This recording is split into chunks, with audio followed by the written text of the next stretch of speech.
Good morning, everyone. Welcome. Thank you for joining us for the first Knockout Opioid Abuse Day Learning Series webinar of 2024, and the opioid crisis and overview. A few housekeeping. Today's webinar is designated for one AMA PRA Category 1 credit, one ANCC contact hour, one ACPE contact hour, one AAPA Category 1 CME credit, and one ADA CERP continuing education credit by the American Academy of CME Inc.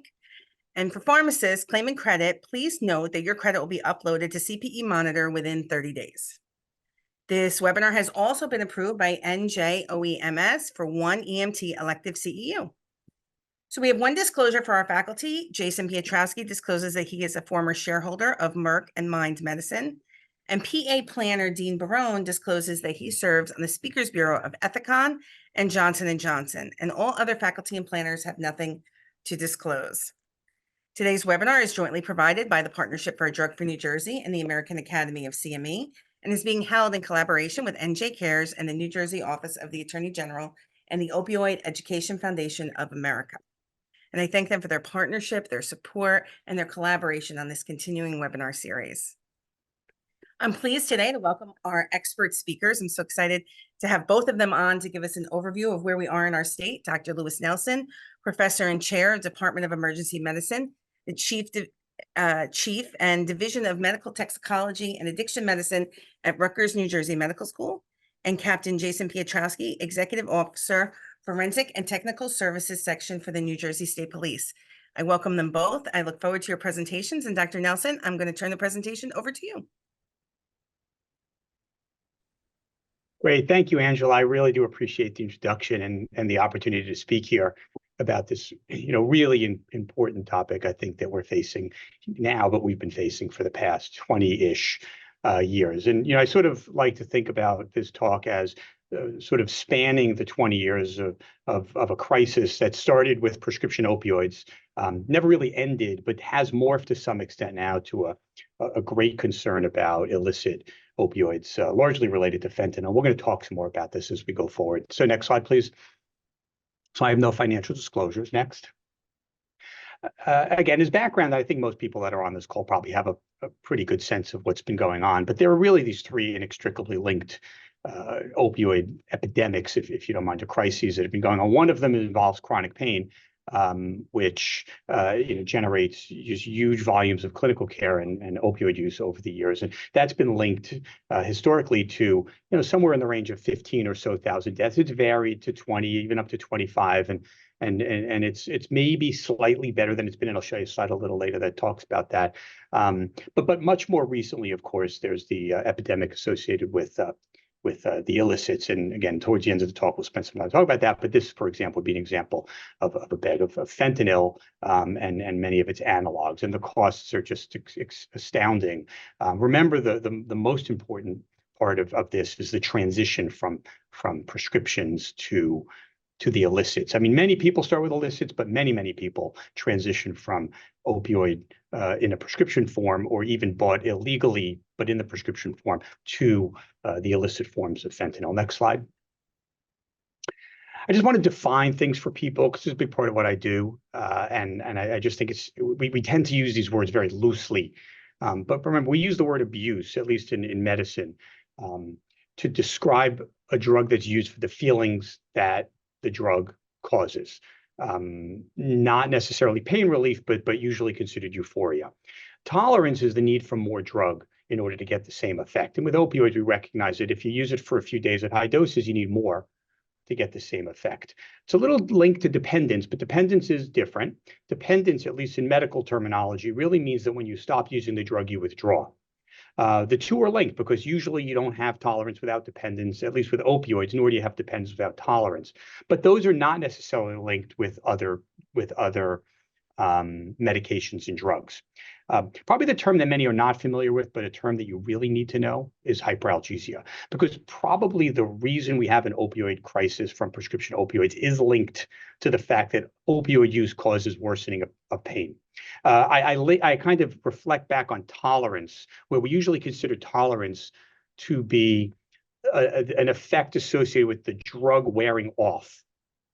right? And that kind of makes sense to people. That's why you need more medication to get the same effect. But if you think about it a little differently, and you think that it's not the drug wearing off, but it's the pain getting worse because of the exposure to the opioid, two sides of the same coin, but a very different concept. And hyperalgesia is probably the active and probably more important of the issues that have led to at least the chronic pain crisis and the association with opioid use. Addiction, of course, is a much greater term, which is a wraparound that involves a lot of psychosocial destructiveness, compulsive use despite harm. You lose your house, you lose your job, you lose your family, etc. It's not any of those individually. Those other four things lead to addiction. And of course, all of these things lead to opioid use disorder, which is listed there as the diagnostic criteria. And ultimately, as we see with the tens and thousands of deaths, it leads to overdose and death. Next slide. What we don't know, surprisingly, despite all the years of study, is how much opioids does it take to actually develop opioid use disorder, whether it's hyperalgesia or tolerance or dependence or addiction. And the answer is we don't know. And that's a problem. And we have a lot of data when we kind of cull the studies that probably about 6% of people started on an opioid for pain wind up having long-term opioid use or OUD. Next slide. What we do know is that over the past 20 years, we've seen a fall in life expectancy in the United States, which is unheard of. And any of us who are old enough, and probably most of us, have always lived a life where we've expected to live longer than our parents and grandparents. But if you can see the major driver on the left-hand side of this graph of the shortening, the reduction in life expectancy is related to drug use, unintentional injury, suicide, drug poisoning, and opioids in particular. Right? Despite all the gains we made in diseases of the heart, cardiovascular disease and malignancy, we've really lost a lot of ground related to opioid use. And this data has been reproduced for the following 5-year period as well. So it's continuing, and it's directly related to excessive opioid use-related death. Next slide. Death is a very hard marker. It's easy to assess. But for every one death, you can see the numbers in this iceberg here of other effects that are associated with opioid use, and whether it's ED visits or non-medical use, et cetera, it's just, it explodes the numbers well beyond death. And, as you know, the numbers of deaths are in the approximately 100,000 range. Just add tens and hundreds of fold numbers of people suffering from the use of opioids. Next slide. And it affects everybody. I mean, again, everybody on this call probably recognizes this. It affects people on the right, affects people on the left. Remember Matt Perry, who died recently, somewhat unrelated to opioids. He died related to drowning while he was using ketamine. But obviously, a substance use disorder is a substance use disorder. The vast majority of people, though, are neither political commentators or Hollywood celebrities, but they're regular people who go to a dentist or to a doctor or to whomever, and they get a prescription. Right, and that's the guy on the right, the person who unfortunately got started on a medication and just could not stop using it. Next slide. I show you structures because I'm a toxicologist and I have to do that. It's part of my contract. Most of you probably don't have a strong chemistry background, but you can look at least and see on the upper right that heroin and morphine are intimately related. Right, just by eyeballing that structure, you can see the only difference is those two oxygen and carbon containing groups on the left of the morphine molecule that are present on the heroin molecule. And you can see the structure of all of the other opioids we use for prescription. They are all essentially identical. All opioids, as you can see, work as pain relievers. All of them cause euphoria, and all of them kill through respiratory depression, which is the major reason that people die. Right? They all slightly differ based on some of their kinetic characteristics, their functional characteristics, but when they bind to a receptor, they all do exactly the same thing. Next slide. So it raises this question, right? Why don't we use heroin as a pain medication? And they do in some countries. And the reason is because heroin, because of those kinetic properties I've described before, is much more euphoric, much more rewarding, much more likable than all of the other prescription opioids. Now, they range in likability, where oxycodone is more likable than hydrocodone. They're both much more likable than morphine, which is why nobody, quote unquote, abuses morphine. Next slide. And by the way, why the cartels go through such processes of converting morphine, which you get out of the poppy plant, to heroin. Because if they went on the street corner to sell morphine, nobody would buy it. On the left-hand side of this, I'm just showing you a timeline of where we sort of started back in around 1980, really around 1986, blowing up in around 1996, 97, when OxyContin hit the market. You can follow through all of the efforts of the government and regulatory agencies and pharma and other people to sort of have us use more and more opioids until the most recent period of time, where, as many know, Purdue is kind of blown up, and it's left a lot of destruction in its wake, and we've changed a lot of the ways we think about opioids based on not just Purdue, but all of the pharmaceutical manufacturers and all of the regulatory agencies and all of the professional organizations that tried to convince us how important opioids were as a pain reliever. They do work, there's no question, and they work great for short periods of time. Most people don't need them, but used for a long period of time, as I said, that 6% number should stick in your mind. And you don't know who those 6% are. It could be anybody, right? There's no genetic test that we know of. There's no phenotype, no religious or racial or any kind of context that makes us really able to predict who's going to develop substance use disorder. Next slide. If you look at the blue line, sort of in the middle, which is commonly prescribed opioids, you can see that's been our crisis for the past 20 plus years. That's our prescription opioids. That's our oxycodone, hydrocodone, et cetera. And it's been a big problem, and it remains a big problem. If you look even to the more recent years, the numbers might have fallen a tiny bit, although it's a little blip there in 2020. They really haven't fallen dramatically. But you'll read in the media, you'll hear from people say, we don't have a prescription opioid problem anymore. It's all a fentanyl problem, right? And that's a partly true statement, right? If you look at the fentanyl line, which is the purple line where it says synthetic opioids, that's fentanyl. Fentanyl's blown up. Fentanyl deaths far exceed prescription opioid deaths.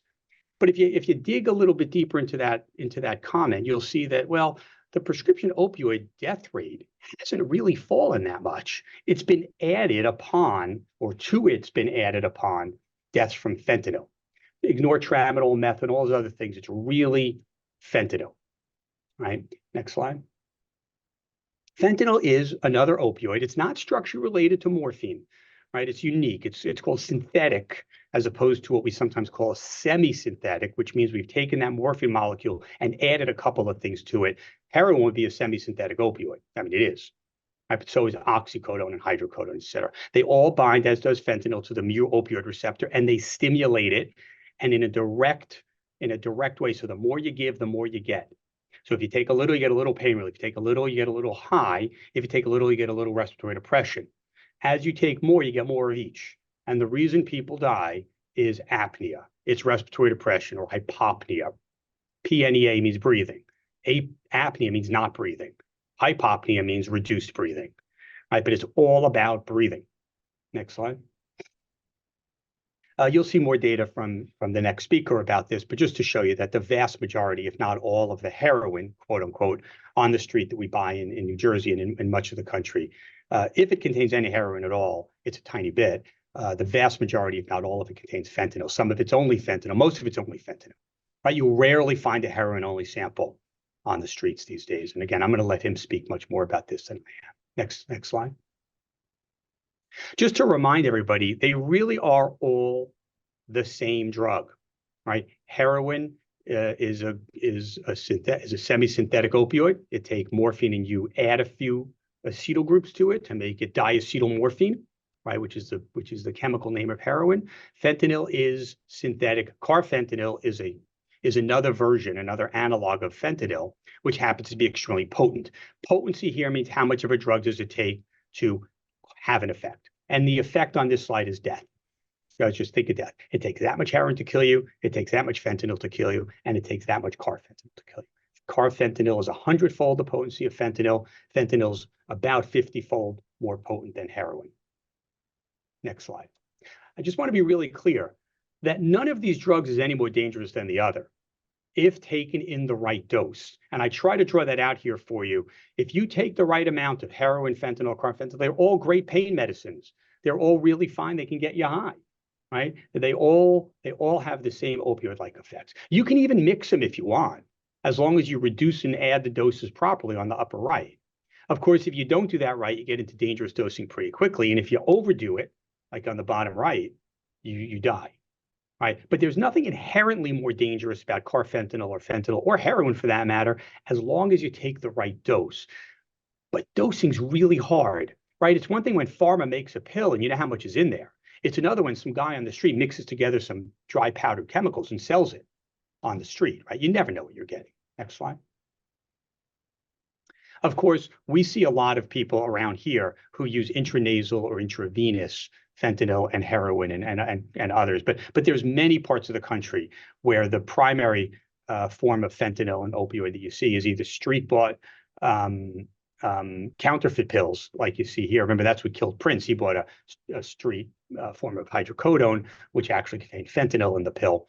We don't see as much of that here as they do in other parts of the country, but it's still a problem that we do have to be concerned about. Next slide.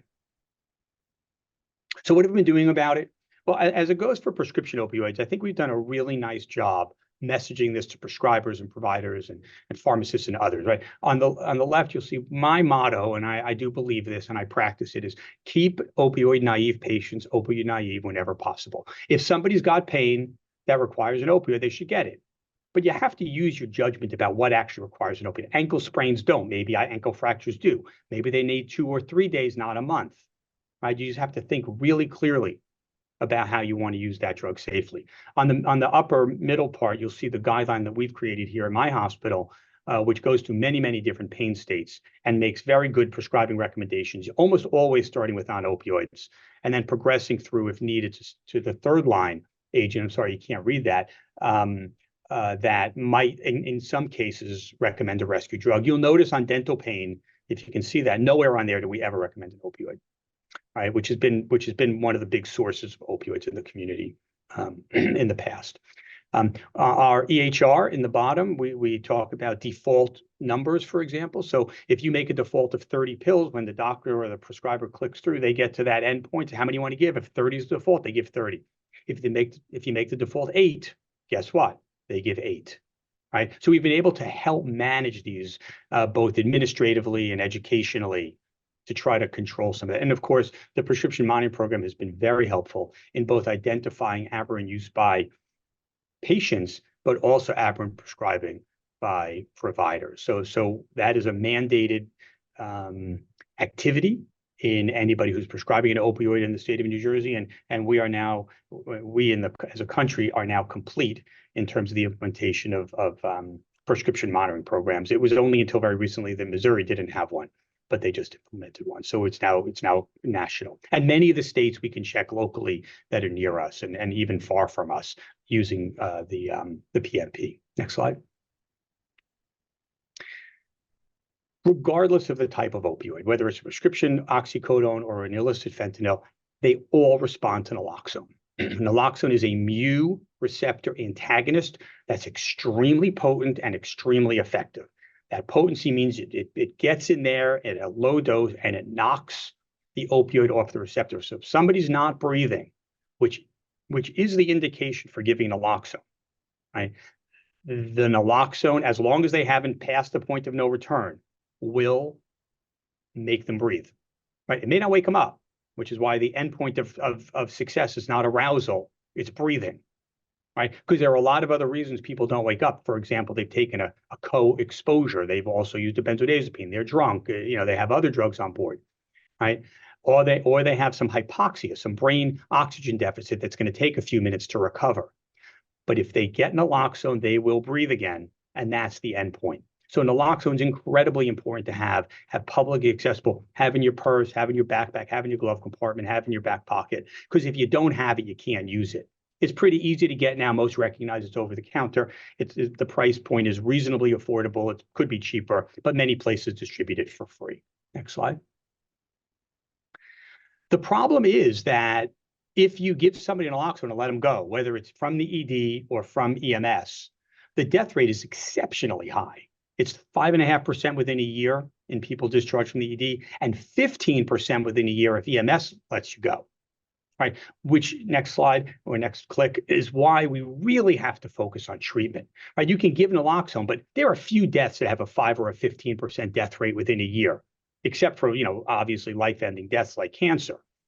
Right? Most of the things that people suffer from in the ED, if we had a 5% death rate of discharged patients from the ED, we'd have to really revisit the way we did our practice. So naloxone availability without treatment It doesn't save lives. It just postpones death. We need people to come to the ED. Simply stated, let go from the hospital, let go from the EMS, you have a 15% rate. You come to the hospital where we manage, you have a 5% death rate. That just shows that we can get people into treatment in the ED better than EMS can. Some EMS systems are working on direct referral to treatment, but it's not that prevalent just yet. Next slide.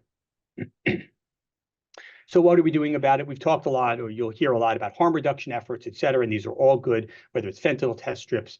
There's some discussions about safe consumption facilities and very controversial. We're not going to spend time talking about harm reduction, nor about addiction management, but using peer navigators like the image shows, or getting people started on medications for opioid use disorder like buprenorphine in the ED or from their primary care doctor is absolutely essential to stopping drug use and keeping people alive.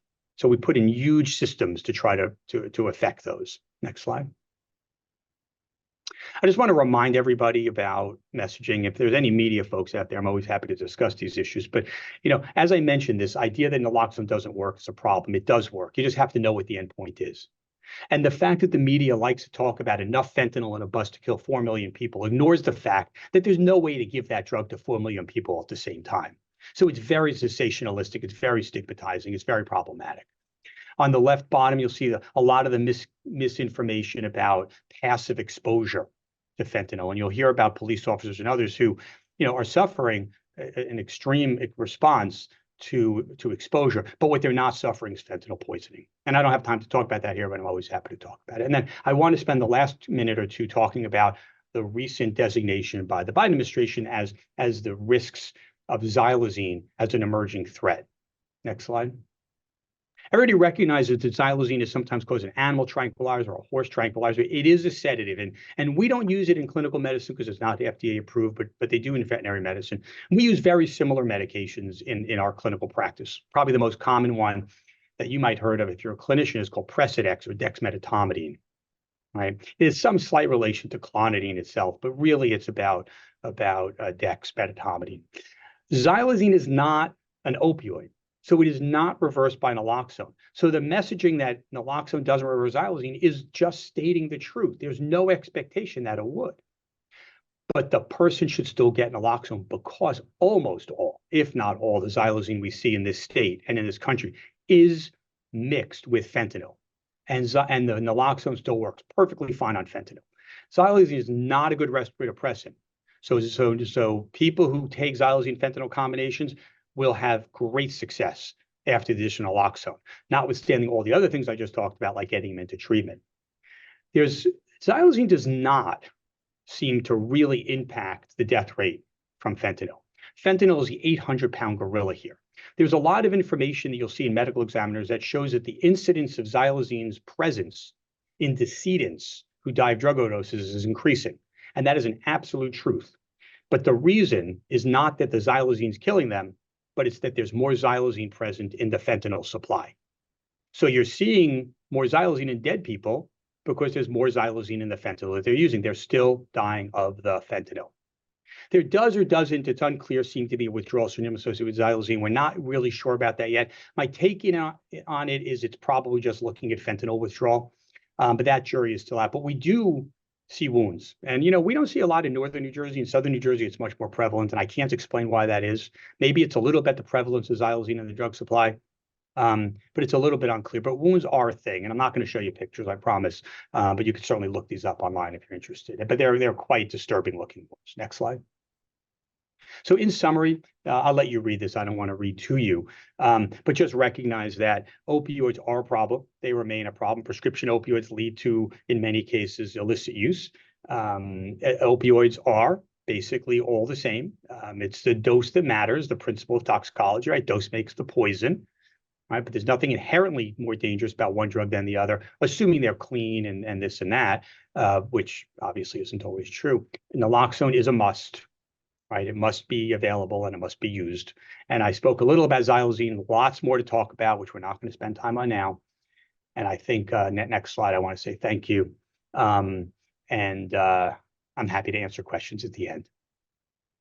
And Thanks feel so free much, to Dr. contact. Nelson. Yes, very comprehensive presentation. I know we have a few questions for you. We'll wait until after Captain Piotrowski, but thanks again. And Captain, I'm going to turn the presentation over to you. All for taking time out of your day for this important topic.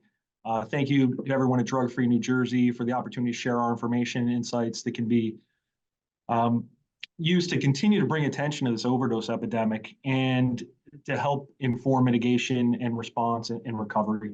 And certainly, Dr. Nelson is always a great presentation, and I'm really humbled to even be included in a presentation he's doing. So this presentation was prepared by the New Jersey State Police Drug Monitoring Initiative, and they always do an amazing job, and I've worked with them for many years, and Betty and Brian over there just do an outstanding job of culling all the data and analyzing the data and putting together a great product that I'm going to share with you today. Next slide, please. Just one slide about the DMI and the scope of this presentation. The New Jersey State Police committed to this opioid epidemic, this program in 2013 with robust data collection from all of our criminal forensic labs in New Jersey. And much like Dr. Nelson, forensic scientists who are much smarter than me, they allowed us to cull this data, bring this data together, analyze the data, and develop forensic intelligence. And two primary examples I'm going to talk about what we've been able to do because of this data.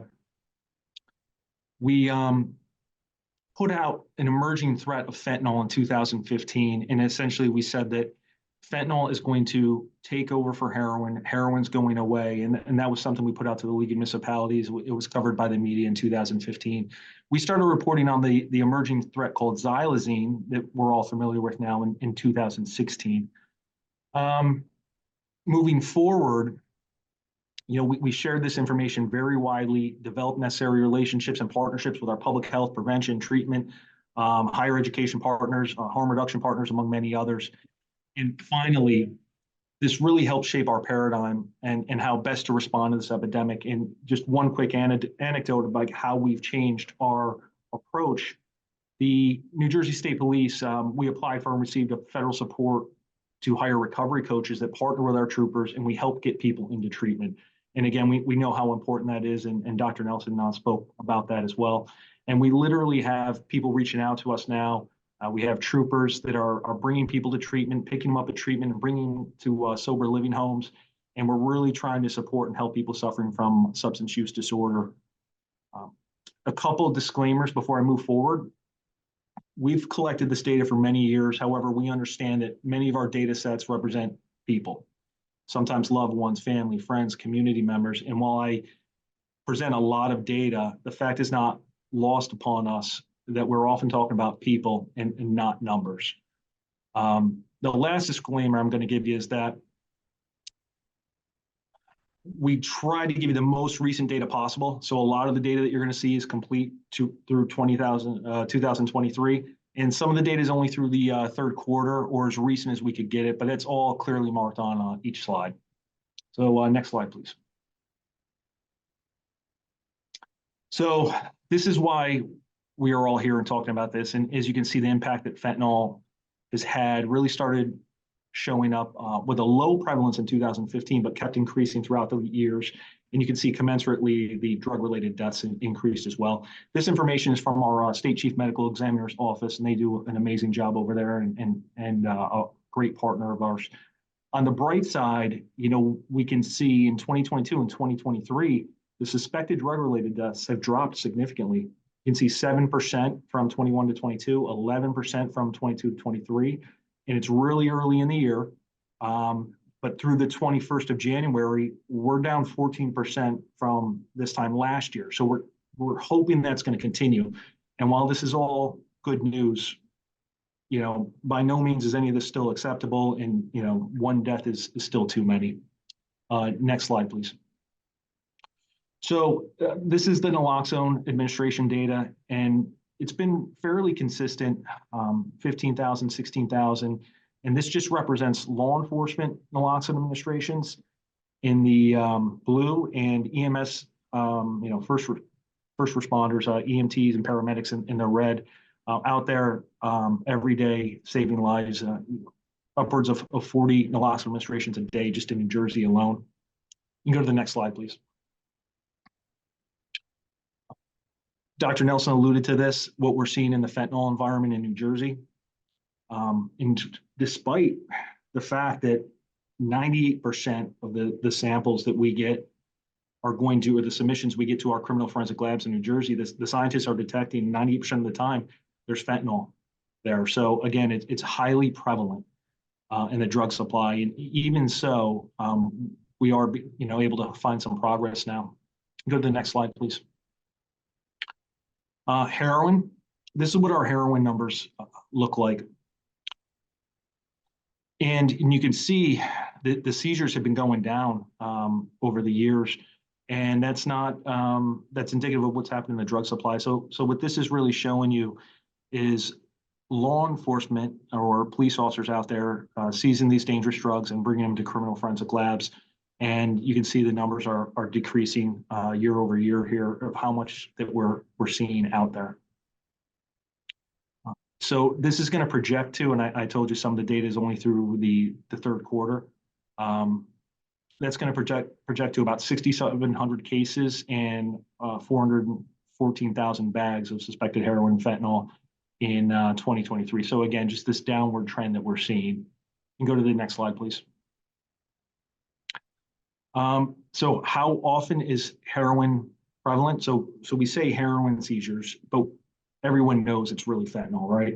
And if we went back to say 2015, you would see 98% of the time those seizures contain heroin. Now it's about 1% of the time. The heroin just isn't out there anymore. And again, Dr. Nelson showed you this, the heroin is much less potent than the fentanyl. You can go to the next slide, please. All right, so xylazine, let's talk about this for a moment here because it's really important. It's often called like tranq, and sometimes I've seen it being referred to as the zombie drug. And our forensic scientists are finding approximately 50% of those seized opioids, mostly obviously with fentanyl, right?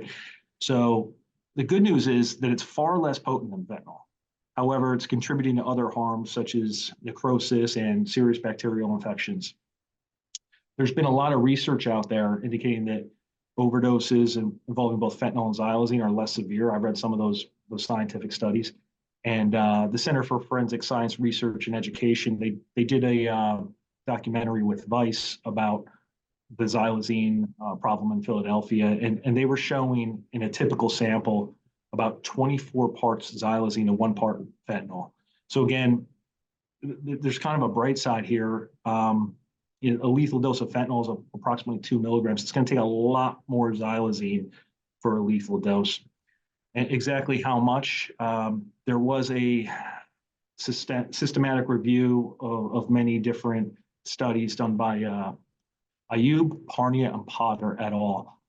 And they found the average dose in fatal cases was 1,200 milligrams. And again, we're talking about 2 milligrams of fentanyl is fatal, but they were seeing the average dose in fatal cases across several different studies was about 1,200 milligrams. Then next slide, please. Nitazines, it's another new threat we're facing out there right now. They are a synthetic opioid, and we first started seeing those in New Jersey in 2021. And they have potency that is similar and can be greater than fentanyl, depending on the specific analogs that are out there. And you can see there, some of these analogs are scheduled and some of them aren't. And that is something that is, we're going to have to continue to monitor and address because, again, this is a potent opioid that is out there and it is increasingly being found in the drug supply. You can see 861 bags were seized in the third quarter and sent to forensic labs of 2023. You can go to the next slide, please. Cocaine. We're starting to see an uptick in cocaine, and this is really important. And again, that's through the third quarter, but if we project that out, we're looking at about 4,800 cases and about 45,000 samples submitted to criminal forensic labs in New Jersey. And why that's problematic is, and this is going to be a little bit eye-opening, I think, when we get to the couple slides down, that cocaine fentanyl combinations, we're only seeing that 1% of the time. But when you have someone who is not expecting a synthetic opioid, and they may be opioid naive, and now they're getting something like fentanyl, that's going to be very dangerous. And we've seen many mass overdose incidents. The DEA put out a report in April of 2022 highlighting about 7 or 8 different incidents where there were people thought they were consuming stimulants like methamphetamine and cocaine, and several people were dying because they were laced with fentanyl. So again, this is people that are, I would absolutely call these poisonings. And again, opioid naive people who do not have that tolerance are much greater risk. You can go to the next slide, please. Methamphetamine, that is something that if we went back to 2015, again, I keep referencing that because that's when we really started collecting robust data from our forensic labs and really good data. Our New Jersey State Police criminal forensic labs were seeing about 200 cases a year, and now we're projecting out in 2023 to be about 1,700 cases of methamphetamine. So again, methamphetamine and cocaine are both on the rise, and you saw that the opioid samples, the heroin and fentanyl, those are going down. You can go to the next slide, please. So this is the slide I was saying it's going to be very telling. And when you look here, this is indicative of what we're capturing through our OD map system. And we have complete statewide surveillance. Anytime law enforcement goes to a scene and delivers naloxone, they are capturing a lot of information. And they know what these drugs are. They know what they look like. So, and what they're reporting there, you can see they're reporting the drugs on scene, the suspected drugs on scene at the overdose. And they're going to be right 99% of the time, meaning that looks like opioid packaging, that looks like cocaine, that looks like crack, that looks like methamphetamine. And look at those changes from 19 to 23. Heroin and fentanyl at the scene is going down about 12.75%, but cocaine and crack have gone up 67%, 79%, and methamphetamine 225% over this period of time. And that, just so you know, those numbers, I did prorate those for those percentages for complete year 2023 from the 3 quarters of data. You can go to the next slide, please.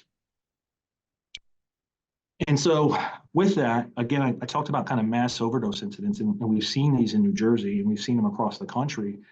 And what we're seeing is an increase in multiple victims at the scene of an overdose, and that's gone up 55% from 2019 to 2023. Next slide, please. So this slide represents prescription pills or fake prescription pills seized by police. And as you can see, 50% of those pills, and this is just the 3rd quarter of 2023, 12,000 contain fentanyl. And if someone thinks they are getting something with the potency of a legitimate prescription pill, maybe oxycodone, and they're actually getting fentanyl, that's extremely dangerous. And even another way of looking at it, and we've seen this happen, is people get what they believe is an oxycodone, and they believe it's safe because it was ostensibly it was prepared by a pharmacist. It's a pharmaceutical drug that's given out, and instead it's fake, and they're manufactured very well, and they look very well like prescription pills, but they actually contain fentanyl, and so the DEA has their saying out there that one pill can kill, and that's exactly what we're talking about here. It is exceptionally dangerous. These prescription legend drugs, they look like oxycodone, they look like legitimate pills, and they actually contain fentanyl. You can go to the next slide, please. So I'm going to talk a little bit about who is affected, and this is our just for a baseline here when we get into the census data, the race data here. From the 2020 census, in New Jersey, we're looking at about almost 52% of the population reported as white, 12.4% is Black or African American, and Hispanic Latino, 21.6%. Go to the next slide, please. But what's happening? what you're seeing here, and this is data from, again, the state chief medical examiner, and you're looking at the white population over year going down in drug-related deaths, and you see the Black and African American population increasing, the Hispanic and Latino population increasing as well. So again, in 2019, drug-related deaths for the white population were 63%. It's dropped down to about 50%. And now you'll see the exact numbers in a slide or two later. And in 2019, drug-related deaths for the Black African American population totaled about 21%, and this increased about 29%. I'll go back to 2015 again, and I'll say that in around 2015, the numbers for overdose deaths kind of mirrored our population, but now our Black and African American population in New Jersey is overrepresented, and this is a national trend too. And now we look at the age-related data there on the bottom right, and what you're seeing is a lot of older people. Victims 55 and older increased each year from 2019 to 2023.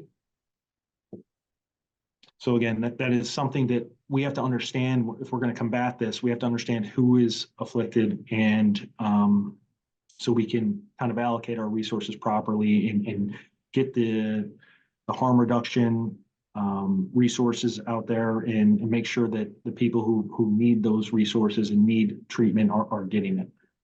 Next slide, please.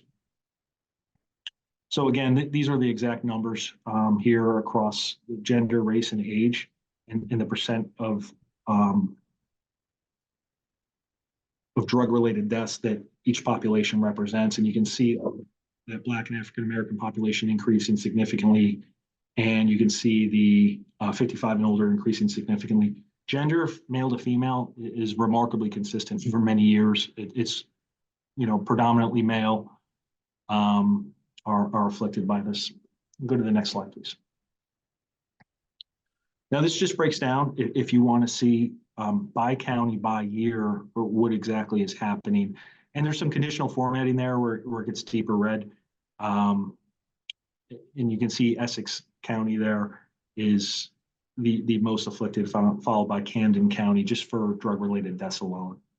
Go to the next slide, please.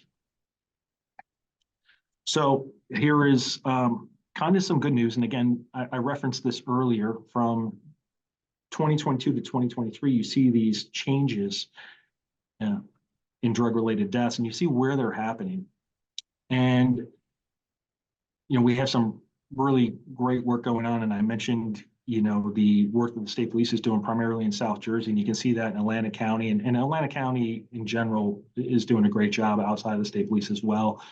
But they're down about 30%, and a difference of 76 fewer people died in 2023 than 2022. And that is very encouraging data there. But you can take a look at that, and I know these slides will be available for everyone to see. You can go to the next slide, please. We compile this state drug harm index, and we look at kind of all this data, and those rankings there are, you don't want to be 1, 2, or 3. Those are just the total raw data and numbers of where each county ranks for total number across these categories. And you can see there Essex County, and again, they had the most drug-related deaths, right? And they are have a lot of correlated categories there contributing to that. Go to the next slide, please. But when we look at it per capita, it tells a little bit of a different story, and which is really important, because while the total numbers might be in Essex County, the population in Atlantic County is more afflicted per capita, right? And so I think that's something we really need to understand, again, especially if you're looking at this from the state level of where you're going to allocate your resources, and who needs the most help. This is a very useful way of looking at the per capita data. Go to the next slide, please. And you can look at our statewide treatment admissions data. We like to take a look at that as well to see what is happening with treatment. And there's some interesting insights here. You can go to the next slide, please.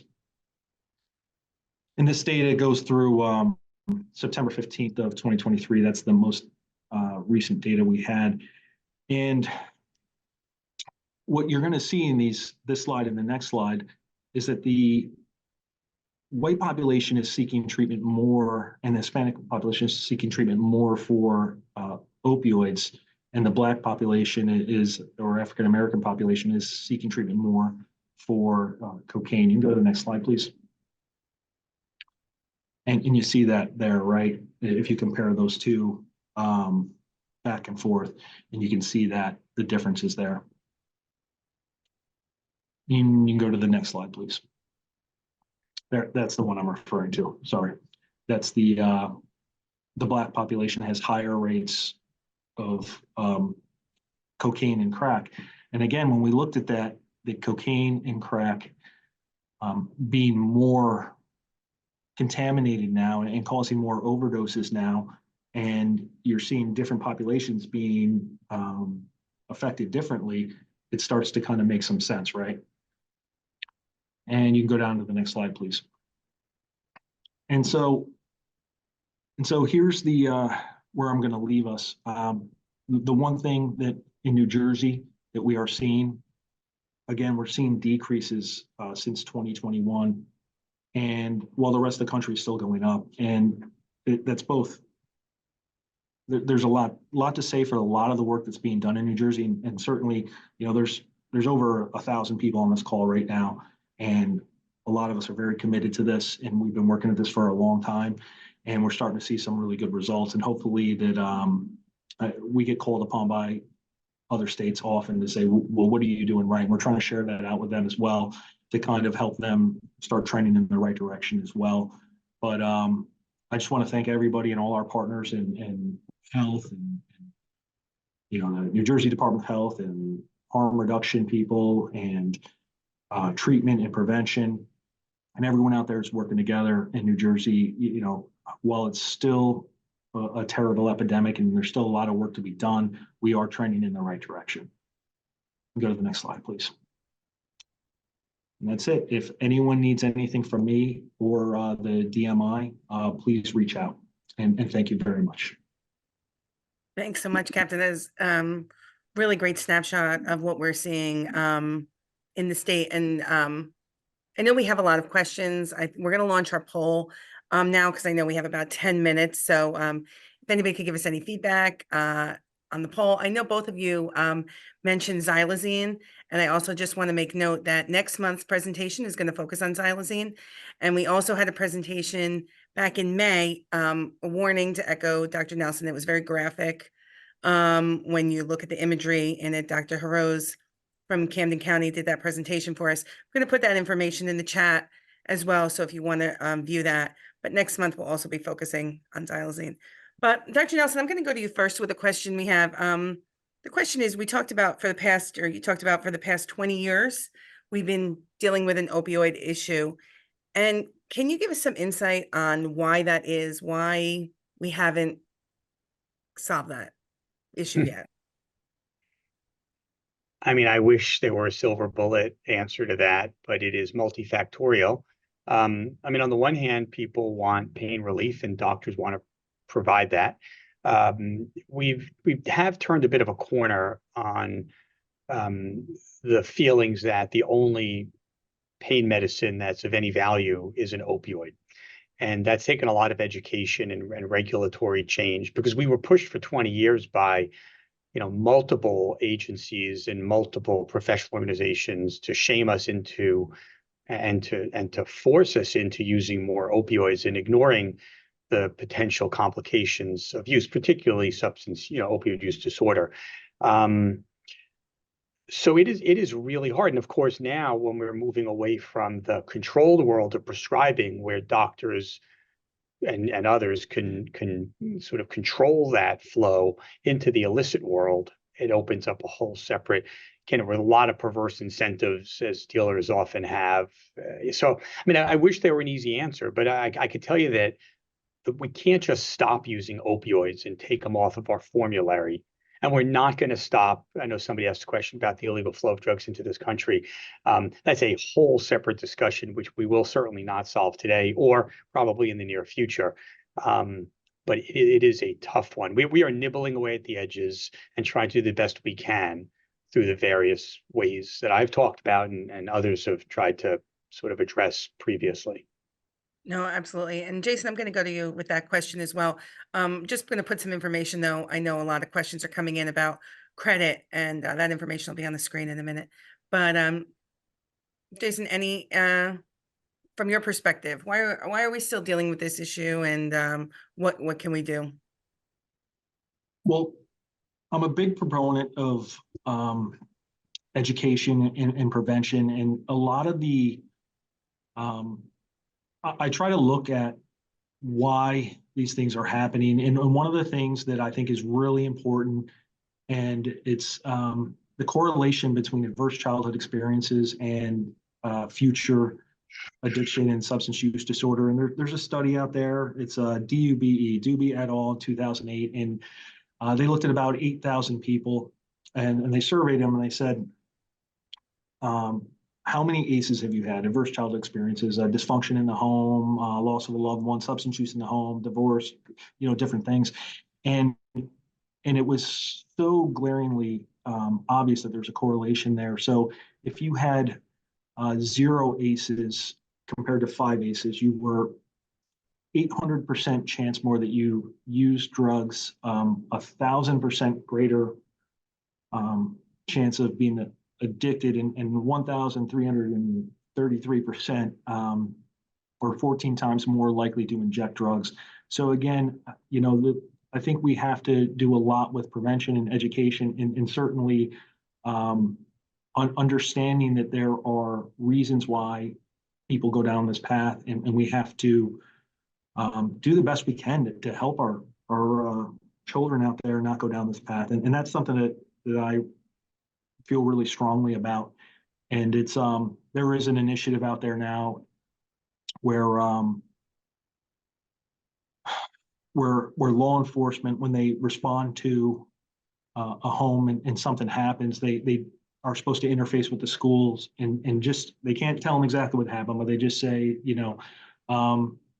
something happened with this person and with this child. And so if they're having a tough day, maybe a counselor talks to them, or if they're not responding in class, the teacher understands that maybe something happened, and so and maybe that can be a place to start in the schools, but again, that's something that's I think is, if you look at the research and the data behind that, there's other things. There's genetic factors. Some people are predisposed to this, and Dr. Daniel Dick at Rutgers University does a lot of work in that realm and that space. And then there's a lot of data and information that comes from our this has to do with trauma as well, but it has to do with our veterans, and specifically people who were in Iraq and Afghanistan, and they may have injuries and start with prescription opioids, or they just may have PTSD and trauma, and that leads to there's a correlation there between that and substance use disorder, increased prescriptions. Absolutely. No, obviously it's a very complex issue. I know we had a few questions on that, which is why I wanted to throw that out there to both of you. I know we're kind of coming out of time. I want to go back to Dr. Nelson just to, if there are any points from things you've seen in the chat, or something that you didn't get a chance to talk about, or something you're seeing in your practice, a final thought. I think that to all of Jason's points are right on, and we're going to have a tough time fixing the culture that we live in, and I think we have to be realistic about our abilities to do all of these things. And I used the term nibble away at the edges before. Somebody put in there about pharmacists. I mean, this is a multidimensional responsibility. I think fundamentally something's changed in our culture, because, when I was growing up, a lot of these things didn't exist. And part of the difference was opioids weren't as available as they are now. Now maybe there's, kind of coming together of multiple different streams of all of the stress and trauma that children go through, et cetera, et cetera. And we just, I don't want to be too nihilistic about it that we're not going to fix it, but we will have to all work in our own various activities to try to address this. It is a team effort. Doctors aren't going to fix it. Police aren't going to fix it. partnership's not going to fix it. And it's just a very complicated issue, and we just have to keep rational expectations. But from my perspective, I think the most important thing we could do right now is to make sure that we keep people alive long enough to get into treatment. So I strongly want to advocate for the availability of naloxone. It's great if we can get people to stop using drugs. I just don't think that's going to happen very easily.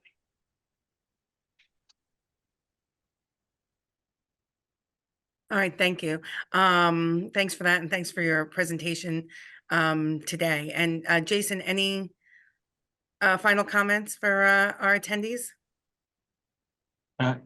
I would just hope that we can just keep making progress, and certainly if I can be of any assistance, please reach out. And the New Jersey State Police were committed to this, and we've been committed to this for many years. And I think we can continue to make progress, and I certainly think we need to and focus on those groups and the communities that are seeing increases to really kind of accentuate that progress we're seeing, and so that if the decreases were equitable, we'd be in much better position, and I think we can get there.